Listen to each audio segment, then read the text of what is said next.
Be strong and let your heart take courage, all you who wait for the Lord.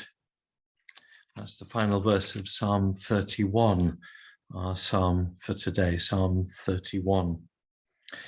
This is a psalm of David, and it's one of those where he's in trouble, and we don't know the exact nature of the trouble, but he keeps putting it in different ways.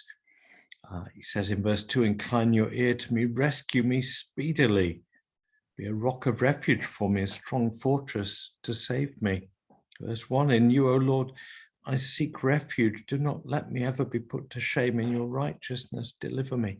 So he's in trouble. We don't know exactly what it is. He's seeking refuge. He's seeking rescue. He's seeking a rock of refuge and a strong fortress.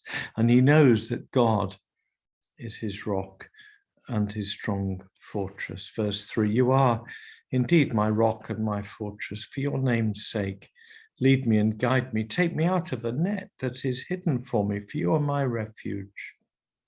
Into your hand I commit my spirit. You have redeemed me, O Lord, faithful God. So he has past experience of God's redemption. He knows that God saves him when he's in trouble. But there is a net somewhere that is hidden for him, and he's caught in it. Take me out of the net, for you're my refuge.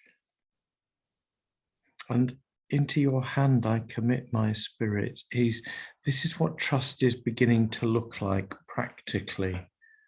He's committing himself to God in whatever hardship he's facing. Civil war, opposition by enemies, all these things beset David through much of his life.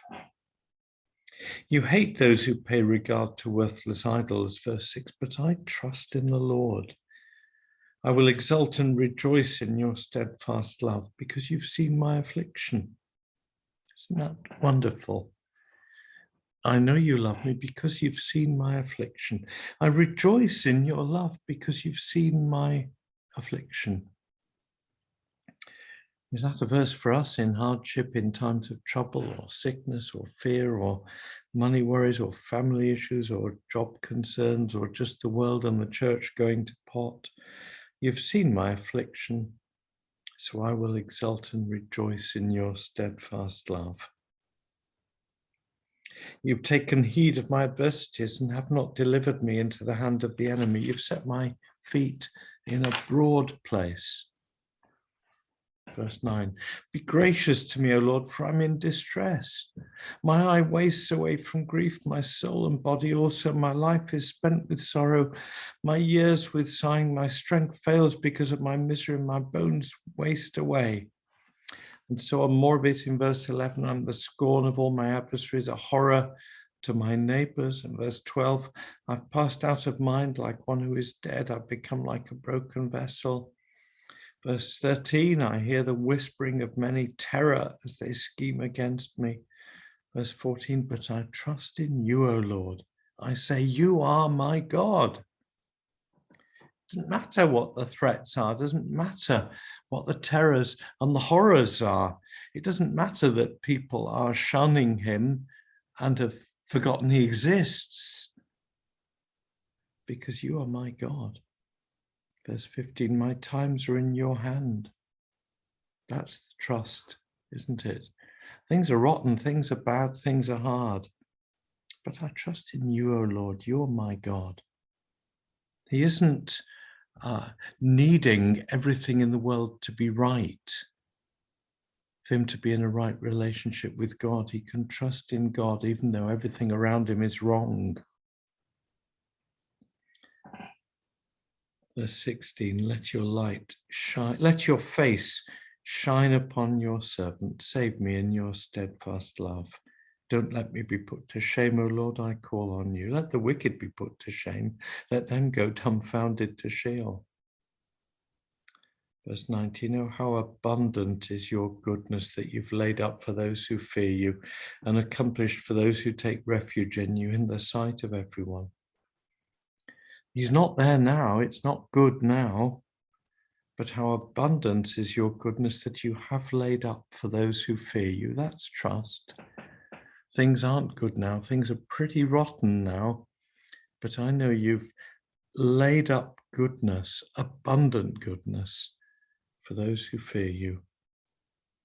In the shelter of your presence, you hide them from human plots. You keep them safe under your shelter. Verse 21, testimony. Blessed be the Lord, for he's wondrously shown his steadfast love to me when I was beset as a city under siege. I'd said in my alarm, I'm driven far from your sight, but you heard my supplications when I cried out to you for help. He hasn't yet received the help, but he's received the assurance of God's love. He's wondrously shown his steadfast love to me. Not yet been delivered from his troubles, but he knows God is there. That's his experience, the experience of prayer, the experience of coming to God in trust, the experience of knowing God's salvation in times past. His trust in God is so real that he knows that God has prepared wonderful things for his future. And so he says, verse 23, love the Lord, all you his saints. The Lord preserves the faithful, but abundantly repays the one who acts haughtily. Be strong, and let your heart take courage, all you who wait for the Lord. Waiting for the Lord means waiting for his salvation, means we haven't received it yet. But be strong. Let your heart take courage, all you who wait for the Lord. Amen.